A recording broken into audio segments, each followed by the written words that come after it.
he shared an Uber ride with, and choking and R-wording another woman that he met on Tinder. Now back to Samantha. After killing her, Drayton allegedly had sex with her body. Fuck it though, bro. It's your life. Wake up, filthy. Y'all ever been on Tinder? Online dating apps have completely taken over and are actually one of the top ways couples meet each other. However, not everything goes as planned. Sadly, there have been many extreme cases when meeting people online, and Tinder will be our main focus today. In this video, we'll be talking about the dating. What if I get on Tinder right now? Let me see. Food outside.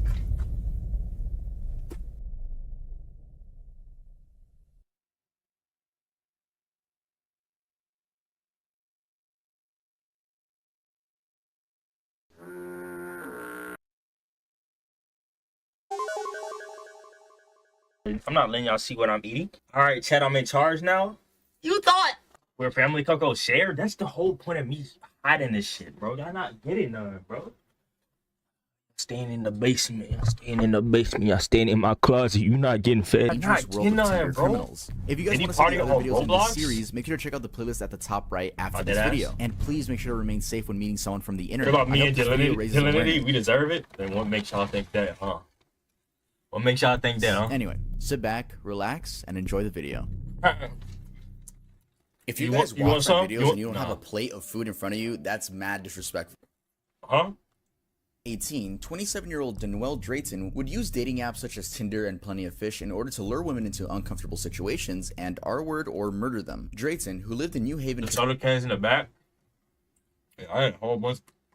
I gotta clean off my desk. Connecticut murdered 29-year-old Samantha Stewart after they went back to her home on July 16th after meeting on Tinder. Samantha was a nurse and seemed to be a very happy and normal girl. Not many of the details of this case are public. I don't know why, but I'll tell you what I've read. Before the murder of Samantha, Drayton had already been committing crimes through the app. This nigga look like Diddy? Yeah.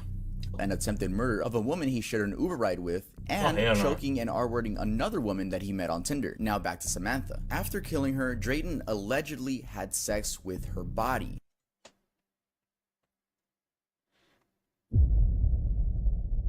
Don't say shit. No. Whoa. Don't say that shit. No. Whoa.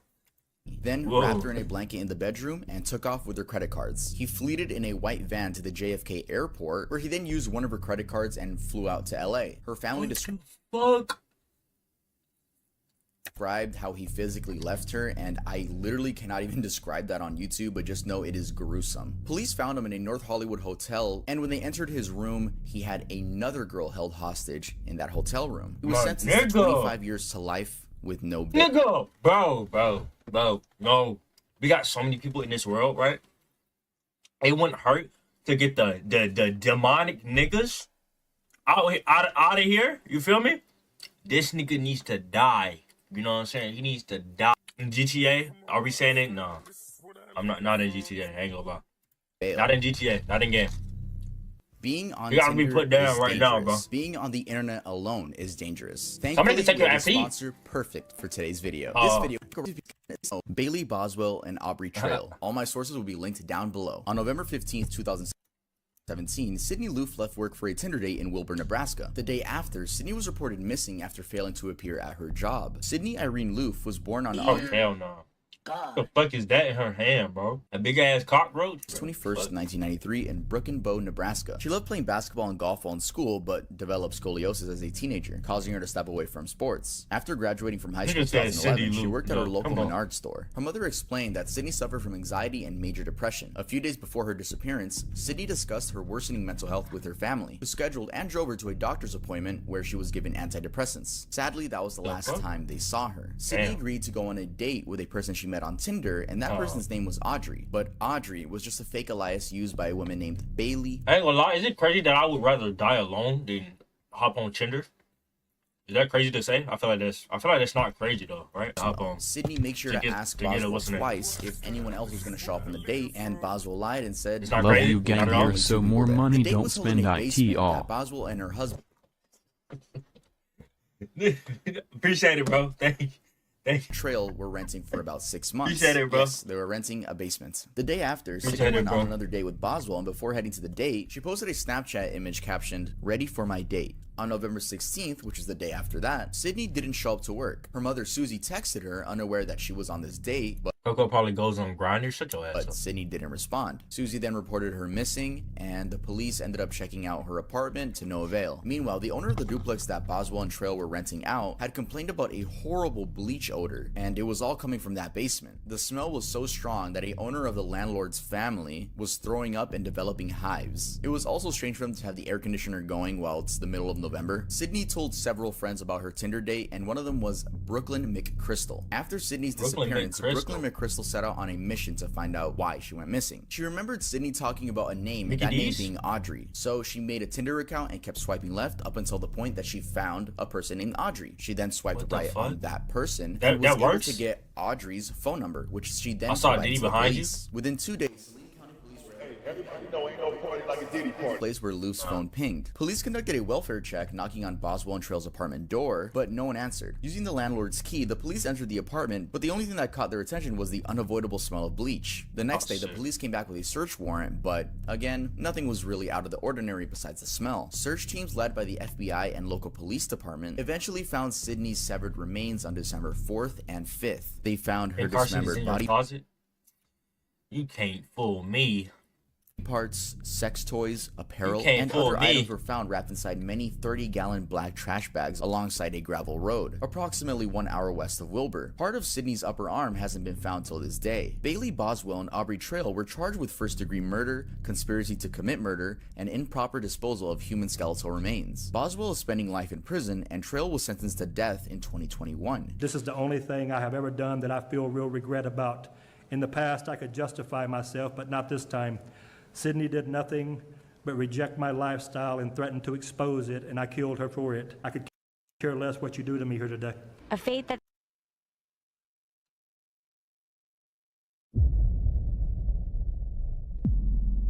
Yo, this nigga is a fucking demon, bro. says is appropriate, considering Trail's disregard for human life. What the fuck? Imposed by the panel on count 1.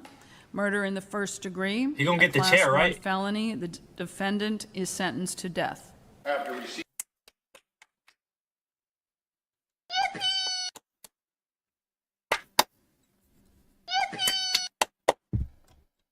Finally! Finally! Yeah! Get that nigga about it! Get that nigga!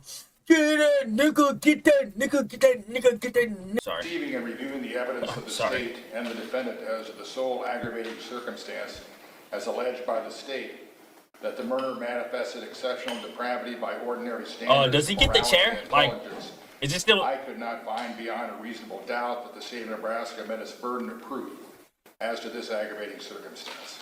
Does he get the chair? Judges did not rule unanimously. Boswell was sentenced to life in prison. Big ass. Boswell showed little reaction to the sentencing, but her attorney remarked that it was an outcome they had hoped for. In July 2019, 3 other women took the stand to allege that Boswell and Trail had desires to record victims as they torture and kill them before profiting thousands from the sales of these videos. I'm assuming they're talking about snuff films that can be found on the dark web. If you'd like to educate yourself more about the dark web, the weird stuff that goes on over there, I also have a series, a whole playlist dedicated to me browsing the internet's strangest websites. I don't want to. Even though these murderers did get what was coming to them, I guess one of them got life in prison, the other one just got sentenced to death. That still won't bring death. I like death. Let's head on over to the next one. Thomas R. This is an extremely odd case that took place on March 6th, 2022. Mika Orr ban was his ass from heaven. A woman from Massachusetts attending college in the Netherlands. While there, she met a man on Tinder by the name of Thomas R. They went I gotta look at this. Massachusetts attending college in the Netherlands. While there, she met a man on Tinder by the name of Thomas.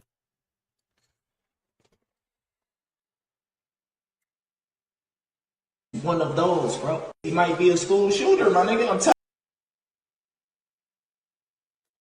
No, just some about his his stature and his build. It's like it's literally giving all like he'll do some shit like that. I don't know. Maybe that's just me though. They went on a couple dates, but the vibe completely changed when she told I can Thomas laugh R it, that she real was thinking shit, about bro. getting back together with her Long as he ex-boyfriend. got on, This bro. was too much for Thomas to He handle. don't know and real he became fashion. extremely obsessive. He stalked her by harassing her through WhatsApp, driving up and down her street, and even placed a GPS tracker on her bike so he always knows where she's at. On March 6th at 3:36 in the morning, police got a call that there was a house fire going on. Thomas actually threw an incendiary device into the window of her apartment, forcing the residents to evacuate. He then walked inside the building and stabbed Mika to death. After that, Thomas R. quickly headed to Germany in his car. While on the run, he contacted his parents and told them everything that just happened, and then his parents contacted the local police. And they caught him at the German border. He was arrested at 5 in the morning on the same day. I was very confused as to why in every article I read, this guy was referred to as Thomas R. Like, where's the last name? Is it just R? But honestly, just R, bro. I don't know. Every single article calls him Thomas R. Thomas Anyway, R. If there's one thing Mika's father wants Thomas to the know, Reaper. it's this. When we send our kids to college, we think that they're that nigga's a demon. Mika's father, Michael, tells us his family has lost their light, saying his daughter had a golden heart. While speaking at Sunday's vigil, Michael encouraged people to learn from his daughter's death, saying students need to speak up if something's off, alert a friend, take action, saying if his daughter had known the signs, this could have been different. Could have been. I think that if that were in place, then this tragedy may have been avoidable. Mika's family held a memorial service in the Netherlands for her. They plan on putting one together here. The investigation into the circumstances of her death. Lauren Smith Fields. Lauren Smith. On Saturday, December 11th, 2021, 23-year-old Lauren met up with a man she met on Bumble. That man being 37. Stop beating up these niggas, bro. Look at him.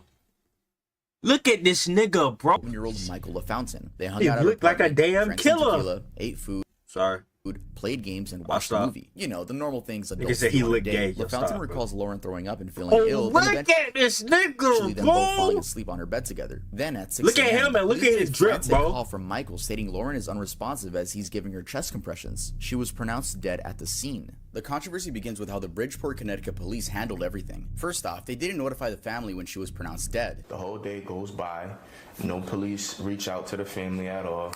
Her close-knit family says they went to the apartment the next day after frantically calling and texting Lauren and were referred to a Detective Cronin. They didn't even contact us. They didn't let us know anything. Damn. It's like crazy. And I'm asking what's going on. He said she met some guy on Bumble. And I'm asking him about the guy. He was like, oh, he sounds like a really nice guy. He sounds like a really good guy. And he was nice guy. I'll call you back, and just hung up in my face. Instead, the mother had to find out Nigga, by what? going to the apartment and then reading a letter on the door that said, if you're looking for Lauren, call this number. That number was the landlord's number, and after dialing, he then came over and gave her the phone number of the lead detective, Kevin Cronin. Though the controversy doesn't end there. Lauren's brother called, and upon calling, the detective was told that Lauren, quote, met a white guy on Bumble, but don't worry about that. He's a really nice guy. The family waited for Detective Cronin after calling several times, but then took matters into their own hands and found evidence of their own. In her apartment, they found bottles of alcohol, a blood-stained sheet, an overturned plate of food, a sedative pill, and a used condom. The family says they provided evidence they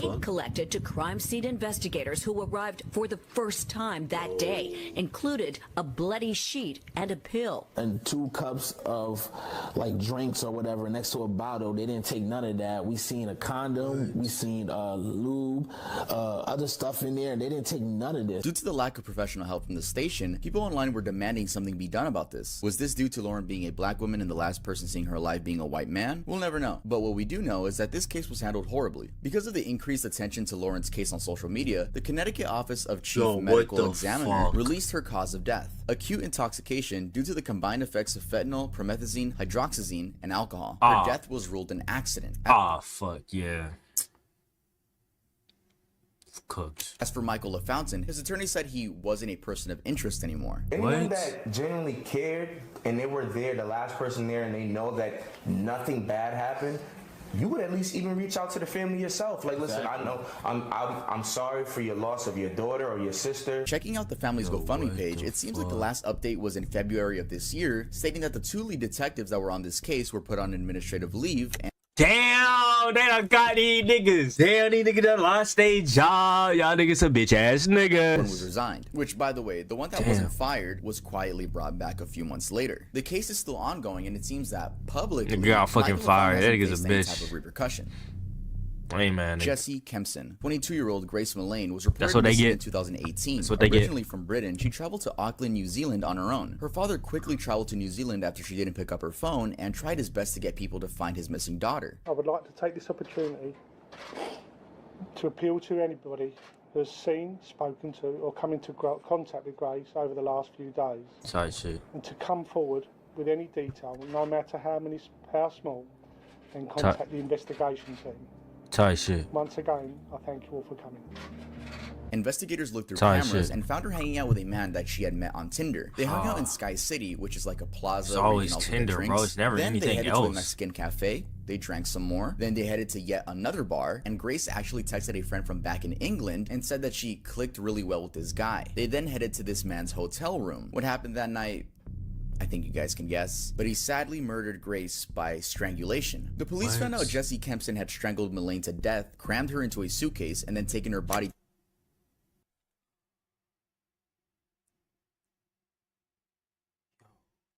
to a wooded area. When interviewed by authorities, Kempson explained that she just wanted to be choked and they were both into that. She started talking to me about 50 Shades of Grey, which is a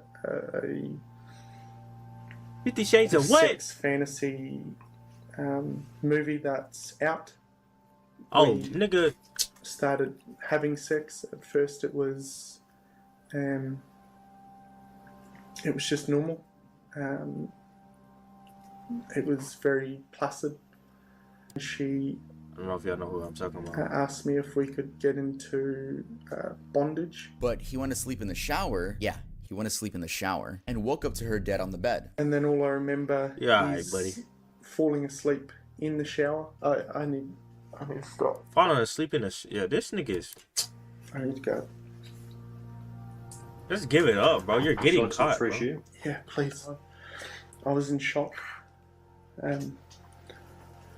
Just give it up, yeah. Didn't know what to do. Pathologist, especially establishing people's causes of death. Do you understand that? Yeah. Did you kill Grace Mullane? Okay. You're under arrest for the murder of Grace Mullane. No. On or about the 2nd of December. No. You understand? Yeah. Okay. No. Yo, pretty believable story.